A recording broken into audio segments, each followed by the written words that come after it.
I was just going to ask, because I was curious what a random Wednesday looks like for you. And I guess you answered some of that. But if you could expand on that with your with what you do at Tendercare too, that would be amazing. I went this morning to grab coffee with what seems like a phenomenal woman. She has a podcast and wanted to do a pre-meet before we go out and talk. And the whole point of that podcast is about this crazy chapter of life of being in the sandwich between taking care of your parents and having kids, and the realities of trying to make great things while living with this experience inside of our families. So right up my alley. And it was great. It was my favorite coffee shop. So I got my favorite latte and my favorite Bialy, which Chris, you've had before, I think. So that was my morning, going deep with our product designer and our product lead on our new search capabilities, making sure we're going 10 out of 10. I'm really pushing us to implement grading at every part of this process. So I did that again. I told everyone this was coming. You know, we came back with a 6.5 and I was like, we gotta dig. And what do we need to do before we ship?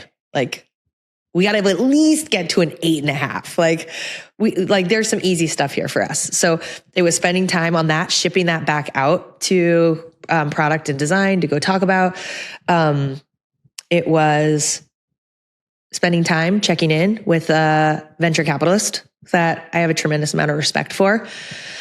This one, she was one of the first product teams. She built Slack, which we use all the time internally. And so really and she was like, wow, you guys have had so much progress. She's been with us, tracking our platform for a long time now. And so it's always great to get that kind of feedback. And it was also, I'm going to be out in San Francisco in 2 weeks. So like grabbing some time for coffee. Weirdly, it was also taking a call from, I won't name the company, but you definitely have heard of them. The chief information officer, who's also married to a CEO of another insanely large company that we've all heard of before. And she's a mom, and she got out of the game about 3 years ago. But I was actually like really pushing her. Like, how would you build your data architecture today with the tools we have? What were the moves that you made? And it was really interesting to get the inside baseball of like how long they pushed on certain things until they really needed it. She only had 4 months before her CEO told her they were going public. So it was like a dead scramble for a whole bunch of stuff that she just wasn't prepared for. And now it's the hard call of like her husband is this like very high profile CEO. And so she's made the call to stay home with the kids because there's some like learning, challenges there. And this is my language. I talk to moms all the time. That was literally what I started the morning with, which was another mom, the one with the podcast, talking about, attention and needing to get extra resources for your kids and how do you advocate for them. I literally had the exact same conversation with this woman who's the chief information officer for this major company that everybody knows, right? And so it's like we're all living this together. And then I counter pitched her to come and do some advising with us. And she's like, okay, send me all the information. And I was like, come on, I know you got some time when the kids are at school. Like, get over here. I need to like keep assembling the world-class builders to be creating something that's such a gift. I really do see this like a gift for everyone. And in order for it to be a gift, I need the best of the best across our entire population to be coming and working at Tendercare. So anytime I see someone of that caliber, I'm like, come on over here. So I did that. After that, I had another meeting, this one to prioritize what are the next products that our engineering team are going to be building. Huge debate with product around how we think about using those efforts. What can we get done now? What needs to get done based off of our self-grading that needs to just be fixed? And what is the smartest way to do this right now? After that, went to therapy, started talking about, I think it's the guilt of like having sick kids and still working and being like, man, am I that bad mom? My kids are sick and like they're very well cared for right now, but I'm not there. And what does that mean? about me as a mom versus what I'm trying to do. So like kind of working through that. I still don't have answers, by the way. Then I'm talking to a head of engineering at a Series C, like darling of the AI set, just getting some feedback and advice on the right profile of some of the new hires we need to make. So game planning my like chess plays of what should I be scraping on LinkedIn? What should I be like pushing my investors on? Super smart plays that I'm excited about for like looking for those next rock star engineers that we want to bring on. So I was game planning with him. He's like a very well-known engineer in Silicon Valley. So I spent some time on that. And then I met up with our advisor, Lisa Ling, who's just the best. And she pitched me on this incredible idea. I love it so much. I don't want to share it with the public yet because it's so good. I don't want to ruin the surprise. But Chris, I got to put you on an email with Lisa. I was like, yes, girl. Yes, this is so good. So she wants to start doing some filming with us on some of what she wants to bring to life. And she's just the coolest. Like she's a master of her craft. So, talking storytelling with her is so much fun. And like, the only thing I'll say is it comes through the lens of love. Like, what are we really talking about here when we talk about caring for people? We're talking about love, right? That's powering this. We're not getting paid for this. We're not doing it because it's a job. We're doing it because we love someone. And that's so powerful. So how do you actually bring that to life? Continue to really push to make this human. So I'm thinking about that a lot. And then I was late for you and I felt terrible. So I slacked you running down my stairs. And here I am. What a busy day it's been so far. And it's only 3. Something I was really curious about in the midst of all the meetings and the calls and all the game planning, we talk a lot about building for our users and really listening and iterating. And you are technically one of our users. How do you remove the bias that you have for what we're building? If you can at all. Yeah. I mean, it's kind of like the same question of like, how does a dog know it's colorblind? Like, does it ever? I don't know if it does, right? Like, I can accept the truth of the fact that I'm biased. It's almost a disadvantage for me to even devote any effort to trying to remove my own bias from it, right? How are you going to go explain to the dog that they can only see gray? So I think instead what I do is I try my best to surround myself with truth tellers, those who just like won't buy my BS, right? Or my idea is not strong enough, or they're like, maybe. And then also to be open to when the data is telling me otherwise, right? So great example of that. We just rolled out this brand new website. I really pushed to be simple, to be functional. And very clearly, the data is saying we are missing some very important components. What does tendercare do? It is an application on the web, on iOS and Android, that helps families with any number of things they are going to need real people and real services and real advice for on the other side of a diagnosis or a trip to the ER. That's nowhere on our website. So it's very hard for someone to even know how are we going to help them. So being open to that and then correcting that bias as quickly as I can based off of the compass, that we have in place. But I don't know if you can ever really remove your own bias. It's just your experience of the world. And in fact, if anything, you got to learn to trust your gut more. If you see the great CEOs of the world, they are running on so much instinct. At that point, there's a shorthand. There's not all this deliberation back and forth. Like there's a body of knowledge and there's 1,000 different things that they are translating and absorbing and then just moving on. And I hope that I continue to move in that direction, which is much more trust your instincts. Don't worry if you've got bias. Your bias is probably a good thing. Do you ever feel a tension between being so data driven, but then having your instincts tell you otherwise? And how do you reconcile the two? Because I've found that a lot, especially working with you really closely. You encourage all of us to look at the data. And sometimes when I look at the data, I can still feel an emotional pull towards my instincts, which is not leaning into the data and leaning in towards something else that the data isn't showing. Do you ever experience that? Totally. And that's where you have to go into the thing of like, well, you got to either A, check your own ego, because maybe this is a learning opportunity and your instincts need to be redirected, or B, there's still something you're picking up on that the data isn't showing. And it might be like a more sophisticated play, or there might be a different way in. And that's why I love to kind of keep that 80-20 rule.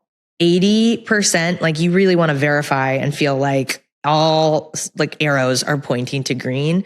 And then 20% gives you that room to swing for the fences and do things that are a little outside of the zone that might not ever actually work out, but you just feel really strongly need to be tried.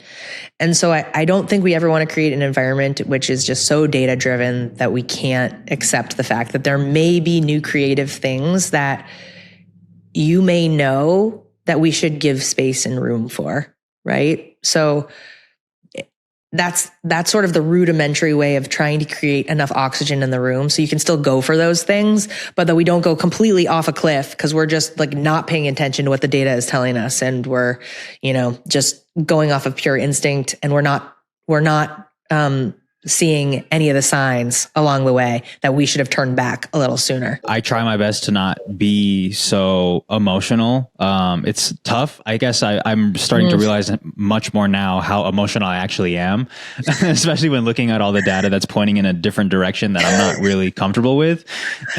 So like, it's been a learning curve. Yeah. Even when we work with like AI tools like Claude and ChatGPT, and they're recommending something, and I'm like, there's always part of what they're saying that I'm like, I hear you and I ask for your expertise, but there's part of this that I still don't agree with. So I hope you're saying that back. Yeah. Like, I don't agree with you. Convince me. Or like, have you considered X, Y, and Z? Because here's the thing with tools. You always still need someone to be using them. There needs to be craft that's directing the tools. And so the relationship that you should have to this is much more of, this is your really smart intern. This is not your boss. Does that make sense? And so treat it that way. Push it, let it prove itself to you. And if you're still not convinced, like, say why. My favorite term from our onsite was from Kasha when I heard this term of cognitive surrender. And it hit me so hard because that is what these tools, they make you feel comfortable with cognitive surrender. Cause it's like, oh, for the first time in a long time, I don't have to think so hard. Yeah. When really, you should always be the thought leader and use it as your thought partner and not your thought leader. So, it's something I was thinking about with tendercare though, where we try to relieve so much of the burden on the caregiver.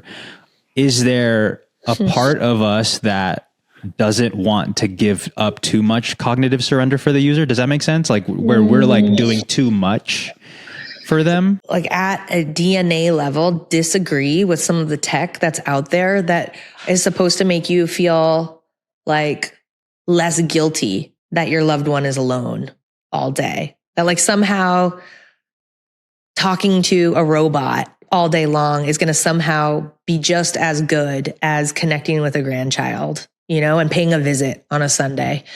So where I think we cross a red line is where it's not even just cognitive surrender, it's care surrender, right? In which we feel like somehow we've built up infrastructure that no longer means that, a human requires connection and requires real care from other humans in what is an inevitable stage for all of us, which is becoming more frail, becoming more vulnerable. We are mortal beings. I think that's a superpower of ours, to be honest, if we use it wisely. But that to me is where we should never surrender. And if anything, these tools are meant to relieve parts of the job that are less human. The filling out of forms, the having to pull through your huge binder and search for the exact right information, the like late nights doing research and strategizing in your bed that make you exhausted the next day and your less than cheerful self when you actually show up to go say hi to your parent. So you're resentful when you get there, right? Versus being well rested and ready to actually have a great interaction with your loved one. That to me is like, that's the job that we are hiring the tech to do, not the other pieces. And so we should never surrender to that, no matter how much it may be profitable, no matter how much it may be possible. That feels like going in a worse direction for the world rather than a better one. It's interesting because I just saw, I forgot exactly what it's called, but it's essentially a robot that is your companion that it lives in this older woman's home. I'm not sure if you've seen this. Yeah. And it's her companion. And there's like, it's split in the comments of people saying it's wonderful that this woman has a companion. And then other people are saying we have fully let go of the things that make us human because of the things that are replacing a human. So it sounds like we're trying to remove the friction of all the things that caregivers go through. And it removes like all the human element of caregiving. And we're just trying to get you closer to the human aspect of caregiving and not all the parts of it that make it not human, I guess. Yeah. I mean, but here's the craziest part. And this ties into this whole conversation around AI right now. Is AI sentient? Is it not sentient? What does that mean if we have a technology that feels more human than anything that we've had before? There was a really interesting article that came out in the New York Times, I think I want to say like two or 3 days ago. And in it, the author, he's like an opinion writer there, he posed the question that it doesn't matter if the technology is sentient or human. What matters more is how do we feel about technology like this? And why I think that's an interesting question to ask is, I've seen LEQ is the robot that goes into people's homes. They were actually presenting at Stanford Business School the same day I was. So I met the team. And we were both talking about, here's these different ways of like thinking about innovation going into the future. What does this mean to be building these ways? And they gave a demo of LEQ and they talked a lot about how it was very intentional. They have like a little tip up of the head. And so there's some real product design choices they've made. But the demo I thought was really cool because it took it from this binary of like, are robots okay or not? And into more of like what LEQ actually does. But why I think this is really interesting is the things that LEQ did was offered to give like a tour of Ireland. And this is to someone who can no longer travel and is sitting at home on their couch. And LEQ is like, hey, would you like to see what's going on in Dublin right now? I don't know if it was Dublin, but it was something like that. And like, I actually think that's pretty cool. Which is like, hey, here's someone who is homebound and they're no longer able to get to an airport and see this themselves. That feels like a really cool use case for like a guide robot to be able to do. I would love that one day if I'm no longer going out and about in the world. And so that's less about like, hey, have I bonded with this robot now? And is that okay? And more about, do we believe it's okay to allow people to still experience the world when they can no longer physically be there? And do we believe it's okay to build technology to help them to do that? The answer to that, I feel like, is easier to answer than this sort of like more politicized idea of what robots should do for us or not do. And so I say this in that I don't think it's an all or nothing game. If that makes sense. Like most of us still live with like some form of Alexa in our house. It just it's not anthropomorphized, right? It doesn't have like little braids hanging off of it or whatever, right? Can you imagine? But like, it goes deeper than that, right? Which is like, I think the question is, are your family members, are your loved ones getting enough access to you to appropriately connect with you? Do you feel like those bonds are strong right now? Whatever other means you need to do to augment and get technology into the mix, like by all means, have at it. But those are the two central questions. And like you ask anyone, they'll be able to answer that. Right. And that's really, I think, the North Star that we should be driving towards in our own families and the way that we take care of different members of those families. Here's where I'm going to push the conversation. So this reminds me of the woman that I met at an assisted living location that we went to in Boston. And I was talking to her and she told me she had no family. She had no friends. She had no children, was never married. And she is alone in this facility. And when you say LEQ was helping it could help somebody see Ireland who isn't able to travel anymore, isn't that the same scenario as the woman who doesn't have family or children or friends? Wouldn't LEQ be doing the same thing for this woman that it was doing for the person that's that can't see Ireland anymore. Are those two the same, or that you see them as different scenarios?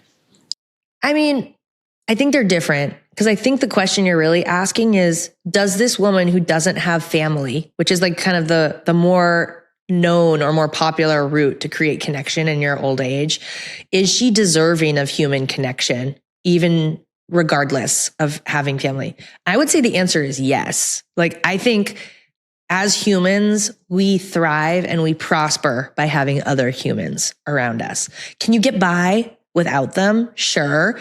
But I don't think that's what we prefer. Now, there are some people who actually don't like being around other humans, and they've designed their life to make sure that they don't have to.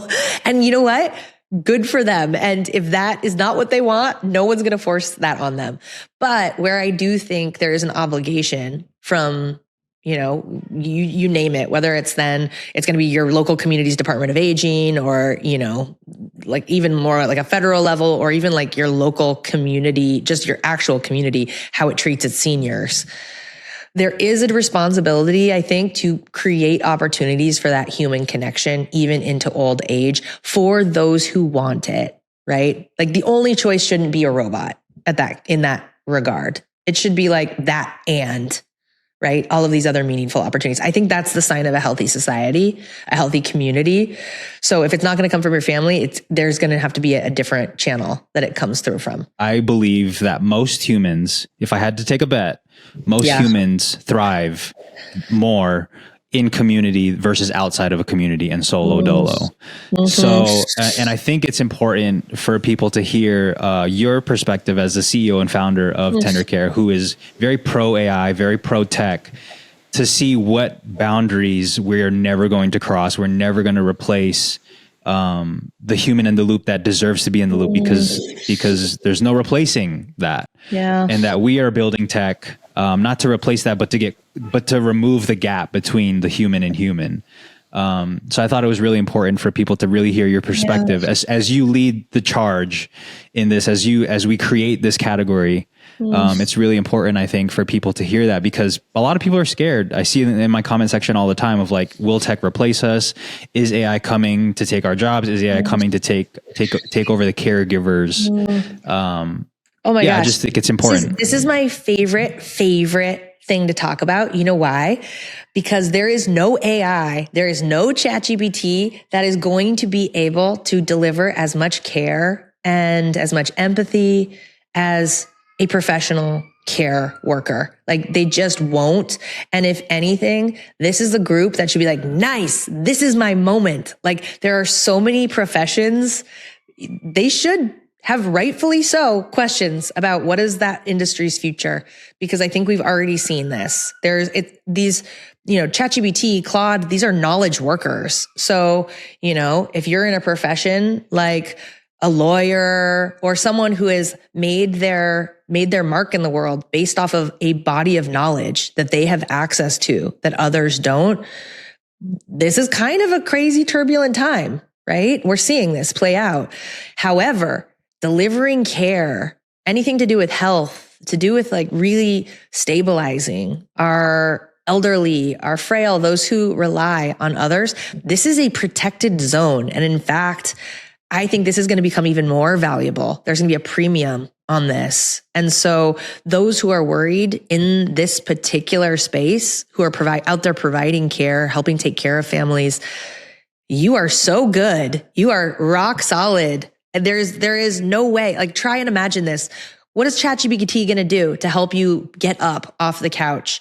Going to help you actually get to the bathroom, take your medication, go to your local mahjong class. Like, ChatGPT is not coming for you. So don't worry. And in fact, if anything, you are living in a moment in time where I think the rest of the world is catching up to how important the work is that you do. So it's a very good time to be working in the care industry. Do you not believe then that ChatGPT and Claude and any other AI tool that comes, that is the liaison to the more cognitive surrender? You don't think this is a gateway drug for us to then to eventually like have caregivers or people, the humans in the loop, replaced? You don't think that's like these tools that we're using now is like the beginning of the end? No, I don't. I just think there's people's preferences, and you ask anyone, who do you want to be your companion and care for you? I don't think any of them are gonna be like, I want a robot, maybe there's one or two, but I don't think that that's what the world wants. And so just remember, have confidence in the value of what you are delivering. That is what people want. And so, no, I don't think this is a gateway drug. This is our tools. We are using them the way that we as a species have decided to use them at this point. And it's not for replacing, who's keeping your mom or your dad or your grandma or your spouse safe. It's not where the world is headed.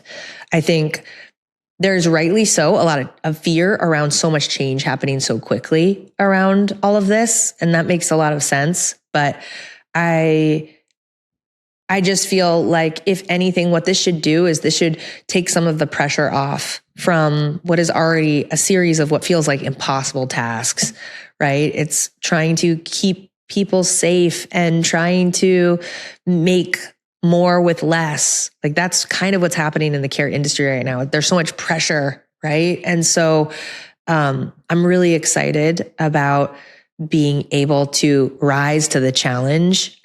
We talk about this, Chris. I think the reason there hasn't been more technology in the care sector up until now has been because the tools were too stupid.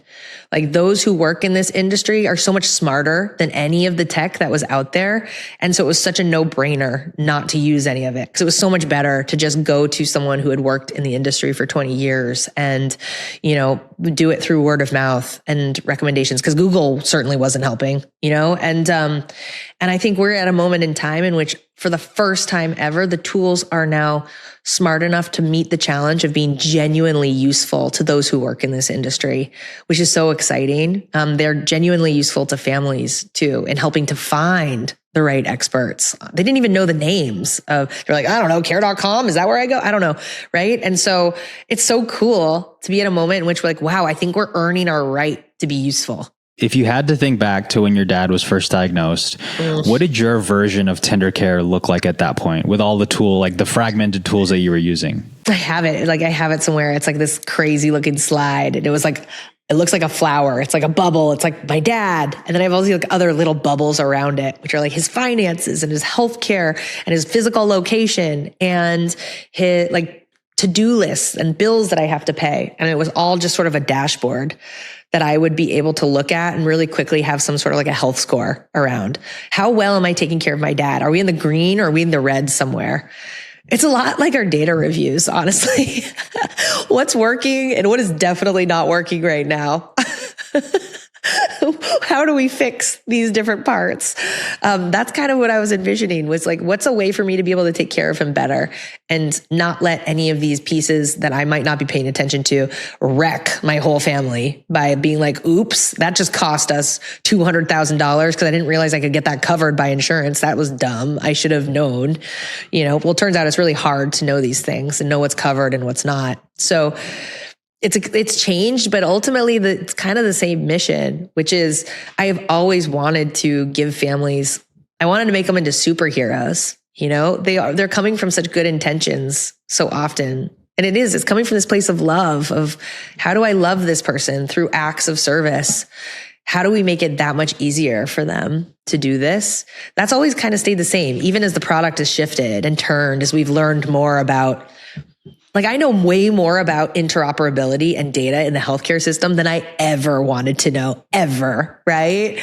This is not a body of knowledge I wish I had accrued over the last couple of years. And yet I know so much, right? And I know all the great people that work on the interoperability committee and all of that. And I'm like, oh man. So yes, has this taken some crazy turns? 100%, but it's still going towards the same thing. I just want to make everybody superheroes and their family. Yeah. So if you had to imagine the first, what tendercare used to look like before it was ever crystallized as tendercare, do you feel like the picture that you first drew is getting closer and closer to crystallization and clarity? Getting there. Yeah, we're getting there. We got all kinds of good stuff. That's I look at the fact that we're now multi-platform. We follow you across, app, mobile, web. that's huge. We help you pull all of your most important information together. We tell you why. Now we even connect you to the people that are going to help you get the key pieces done that are the hardest parts.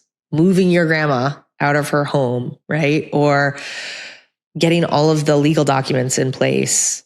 Like, we now have a pathway for you to do all of that, right? Relocate across the country and move closer to family. We know who to tell you to go work with to do that. So it feels really cool. It's so cool to watch the thing slowly start to get filled in from what was like ultimately at that point such a rough sketch of what this could be. I couldn't have even imagined at that point that we would now be connected into so many professionals across the country.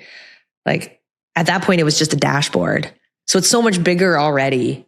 You know, we've got real experts now waiting across the country to help people. That's cool. That's the stuff that like technology still is not smart enough to handle. And so it's so wonderful to be able to like shepherd families to the right people, you know, to carry them onto this journey into the next leg and to make sure that's done well, you know, with care. So cool. This is just, and that's also the thing. I don't know if people realize this is so much fun to build this network up. You know, I don't even know, Chris, if we're going to quite realize how much fun we're having until it's over. And then be like, dang, that was so much fun, right? And now it's gone. Now I'm just chasing it. You know, when you have like a really good burger or something, you don't quite realize this is the best burger you're ever going to eat in your life until like now you can't have that burger anymore. It's interesting that you bring up the word fun, and I definitely don't realize how much fun we're having right now. And I'm trying my best to like orient myself to where I'm actually at, where we're actually at as a company, and realizing that it's, that this is just the beginning, and that we are going to get to a place that we can't even imagine. But something I was thinking about after our last data review. So for everybody that doesn't know, we have a weekly data review, which to me is the most, it's probably the hardest day for me. And meeting wise, like it's hard for me to get through that and feel confident on the other side. Cause what we're pretty much doing is like, we're looking at what's not working and how we're going to fix that to make it work. And what's been really difficult for me is being optimistic on the other side of that, and having confidence in knowing that the things that we're going to iterate on is going to fix what's broken. And I have to give you a love for being such an optimist and being such a visionary, and like really rallying the team after a data review, after a hard session, because it's really difficult for me to like look at what's broken and be like, man, this is like, let's fix it. You know, sometimes I'm like, I don't want to fix it. Like, like this is hard, you know, like there's so many things to fix. And there's like no shortages. There will never be a shortage of things to fix. So I'm wondering, where do you find how do you always look at things glass half full? Such a good question. And those are hard for me too, by the way. It's not like I look at this and I'm like, ooh, yes, this part's broken, or wow, really wish we had thought about that before we shipped that feature and it's now tanking all our numbers, right? Like, ugh. I think it's the periodic just pulling myself out and looking at the big picture, you know, and really seeing the progress. Like, there's so much progress. We're helping so many people, and relishing and savoring that part. It's like relishing that incremental, slow driving progress. Like, we're always getting better. If you zoom out, right? We're always getting better. It's kind of like looking at the stock market. If you just look at a day, wow, it looks crazy. It's like all up and down and super scary. But then if you zoom out to a 10-year horizon and you look, and it's like, oh, turns out it's been going like this the whole time, right? And it's like, oh, okay, it just depends on your perspective.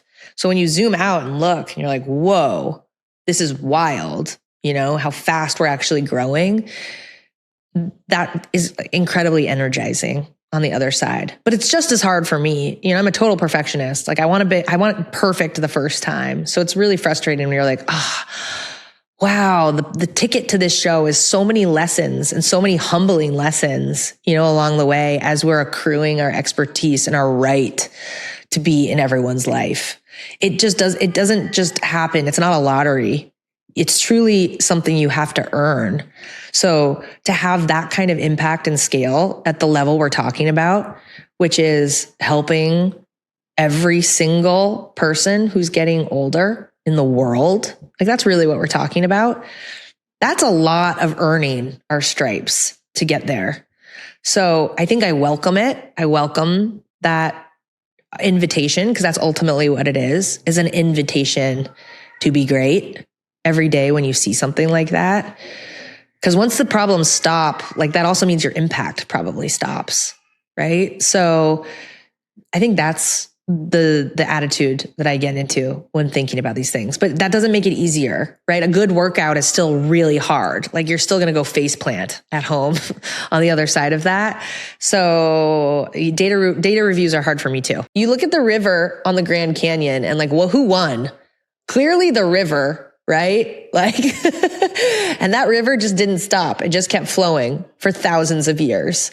And look how it carved through the rock. Right. And like, if you were just to have been like, oh, what are the odds of the river versus the rock? If you're not taking the long view, you're like, oh, that's definitely the rock, you know? And then half of this game is just showing up every day and just meeting the challenge and then finding your way through it and trusting the fact that you will eventually figure it out. And all of these are all ultimately very solvable problems. And none of them are that big of a deal. And that's how you got the Grand Canyon. So like data reviews are part of this, right? You gotta know where you gotta focus your time and your energy, but none of it is, or at least it shouldn't be. None of it should be enough to make you lose hope, right? The river will win. That sounds like a t-shirt. The river will win. It will win.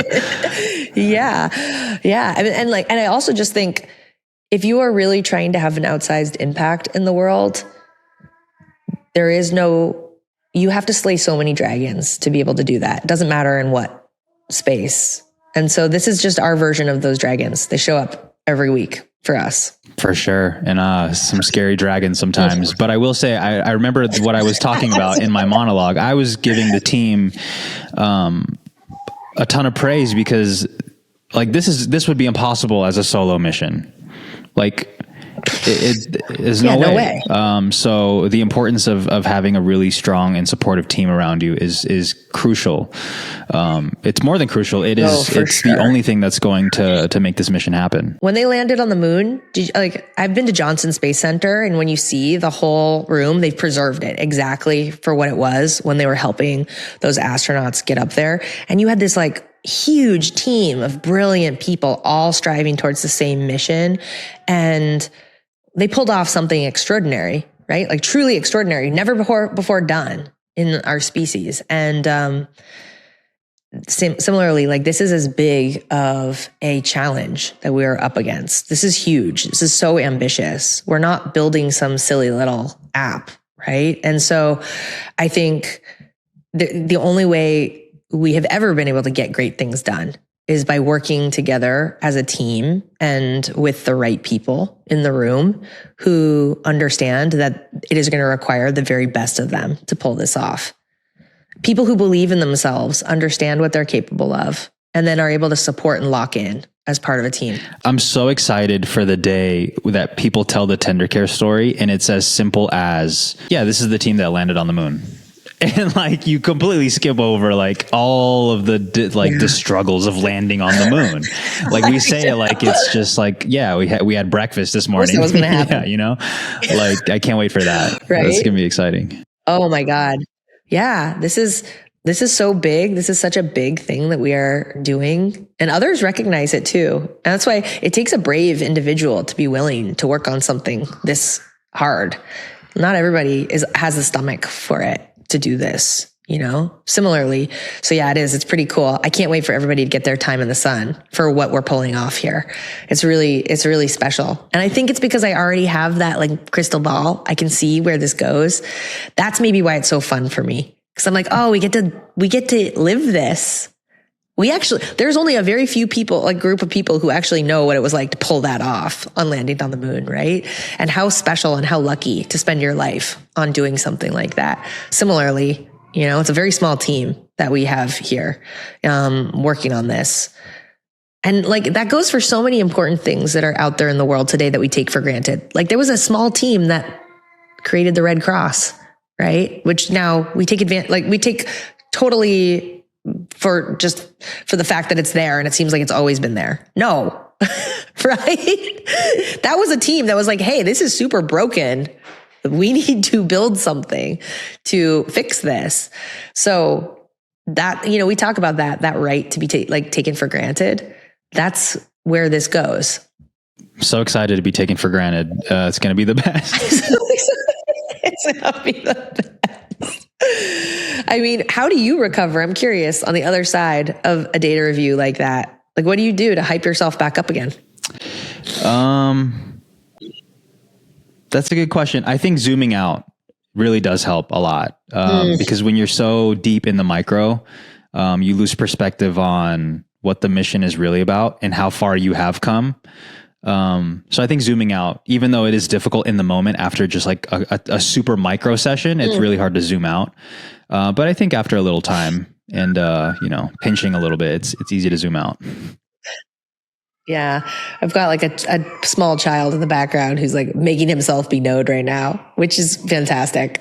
All the kids are home today from school. Although he is not old enough to go to school yet. I think that's great. Everyone needs their process, right? For recovery. You need your process. You need your like moments of recovery. Hold on. I'm going to go shut this door, which by the way, like this is like giving you a picture of what's happening outside the screen. I have this amazing little sheepdog who follows me everywhere. His name is Harry. You've met Harry, Chris. And so Harry decided to bust through our doors and come and hang out with me here, which then makes the audio from my equally adorable 9-month-old son, Max, very loud. Hold on. Okay, great. Well, this is a great place for me to land the plane. This is my favorite part of making content is like the real and the rawest moments. Like, I think also about when we asked to take a picture at the WeWork when the team was and when everybody was there, and then everyone was like, "Hey, let's remove all of the her name is Han plates off the table." And I'm like, "No, that is so important to the story because that is so raw and so real." And when you look at that picture 20 years from now, when like they put it up in our museum, or maybe 20 years is too short, maybe like in 50 years. When you see her name is Han, and hopefully the restaurant is still there. Yeah. It's just, it tells such a great part of the story. That's why I love like pushing the team to just be authentically who they are, because that is more than enough to shine. This like stuff like this is my favorite. Yeah.